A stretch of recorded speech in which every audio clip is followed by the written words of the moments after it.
Hello， 大家好，欢迎来到四眼哥看世界的频道。2月1号晚上，我们离开了乌斯怀亚，向着南极出发。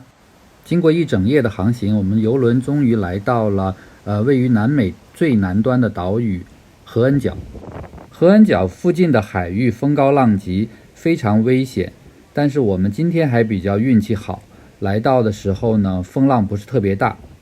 虽然合恩角这个名字是来自于荷兰的地名，但是呢，我看着这个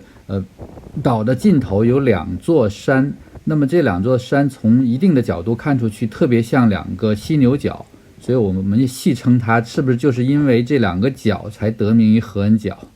大家看前面那个角是不是特别像2个犀牛角？很多人都说，在合恩角这边，太平洋和大西洋交汇处，两边海水因为温度不同，所以有颜色是明显的区分的。我们是没有看到，那么借一张网上的图片给大家参考一下。经过合恩角之后，我们的游轮就向着德雷克海峡进发。德雷克海峡就是在这个南美大陆和南极大陆之间的这么一个海峡，航行的条件非常的惊险，风浪非常的大。一般登岛的小游船在这个过程中都会非常的颠簸，很多人都受不了。我们坐在这个大的游轮上还是蛮舒服的，喝咖啡，看看表演，听听音乐尤其是这个船上这对夫妇表演的阿根廷的探戈舞蹈非常的优美。这2个俄罗斯美女表演的大小提琴合奏的曲目也是非常的精彩。疫情之后，邮轮公司推出了一种叫做全包的套餐，一般就是包上网小费还有酒水饮料这样加上它之前一直有的传统的包主餐和自助餐的这些餐饮服务，所以在游轮上打发时间还是非常的容易的。那这间就是位于4层甲板尾部的这个主要主餐厅 Main Dining Room， 在这边呢就是可以容纳大概800人同时就餐。在这边我们感觉到虽然经历过疫情，但是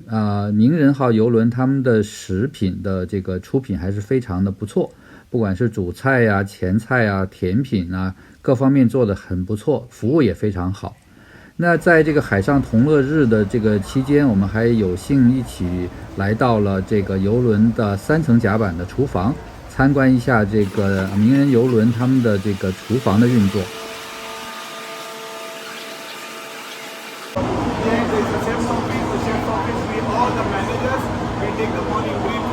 因为游轮上的乘客加船员大概有5000人，所以游轮的厨房要能够处理5000人的这个日常饮食，所有的餐具各种碗碟的这个清洗以及烘干，那么还有就是要制作各种各样的甜点是非常一个高效率运作的这么一个地方。那么有差不多200多名员工在这里分工协作，才给我们所有的乘客提供了这么美味丰富的这个食品。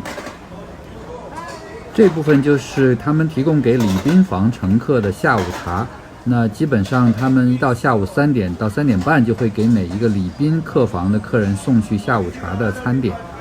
我们看到这个冰柜里面都是各种已经做好的甜品非常多非常诱人。琳琅满目的甜点也是造成大家坐游轮增肥的原因。时间来到2月3号的早上，那么我们现在越来越接近于南极圈了。进入南极海域之后呢，那个浪比较大，所以船开的速度也减半，从一开始的18海里每小时降到了9海里。但是你看到这个水雾还是非常的大，它这个在航行中激起了这么多水雾。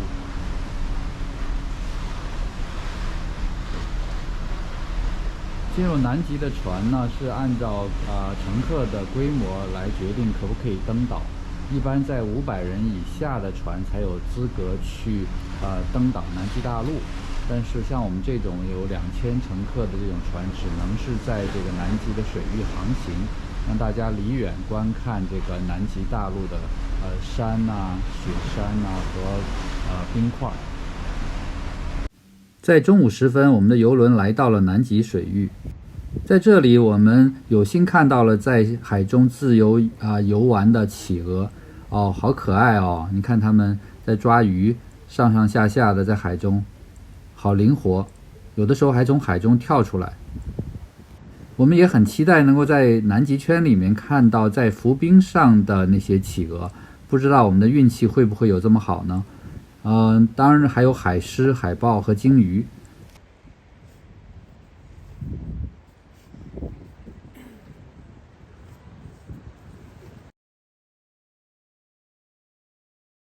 哇，我们运气是不是太好了？我们的船走着走着就看到了一只鲸鱼在海中，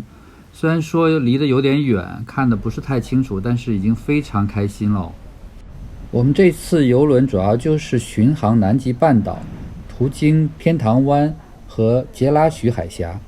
其中天堂湾是这次航行的重点，在这里面会有比较多的浮冰，也可能看到很多海上的野生动物。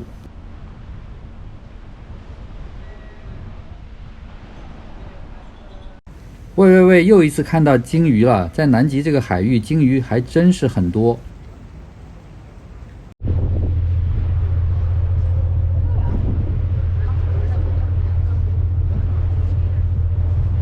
现在游轮进入了天堂湾海域，这里的风明显很大，但是呢，海面还是比较平静的。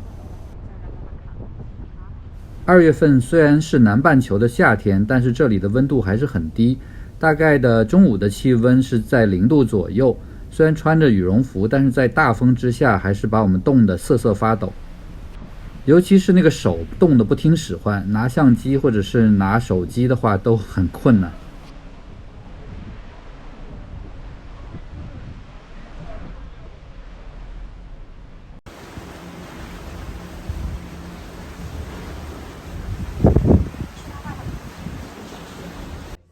大家看到现在海上的浮冰越来越多了，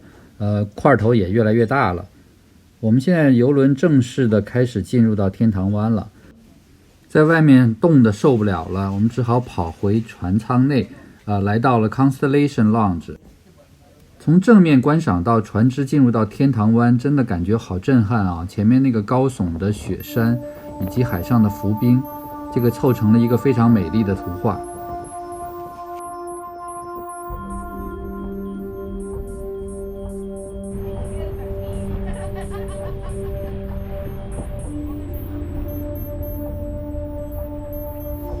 前面那个小号的游轮就是那种进入到南极圈登岛的游轮，那么他们因为体积很小，乘客也不多，通常是可以带着乘客去登岛的。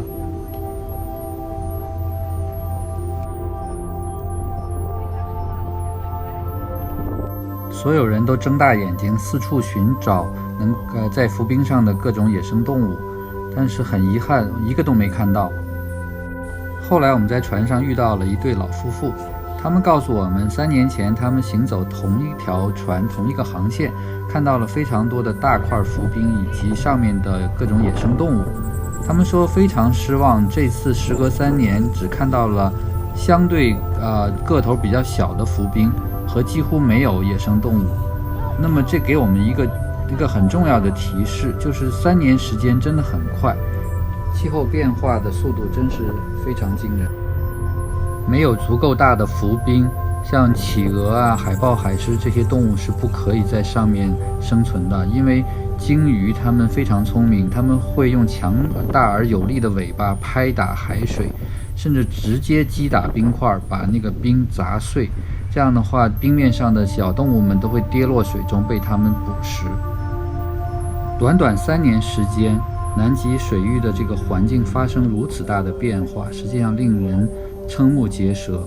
我们应该意识到这个保护环境的紧迫性。哎呀，人类真是好矛盾啊！一方面我们又想环保，一方面又要享受生活，要发展经济。就算我们坐游轮到南极，实际上也不是一个环保的行为，对不对？那么怎么办呢？怎么能够得到一个更好的平衡呢？大家可以在留言区留言。后面这一组照片是我朋友在2021年去南极大陆登岛时拍摄的，供大家欣赏。好了，今天的视频就到这里。我下一期视频会讲述前往南美的乌拉圭以及阿根廷埃尔卡拉法特等地的各种旅游活动，请大家继续关注、点赞、开启小铃铛，谢谢大家。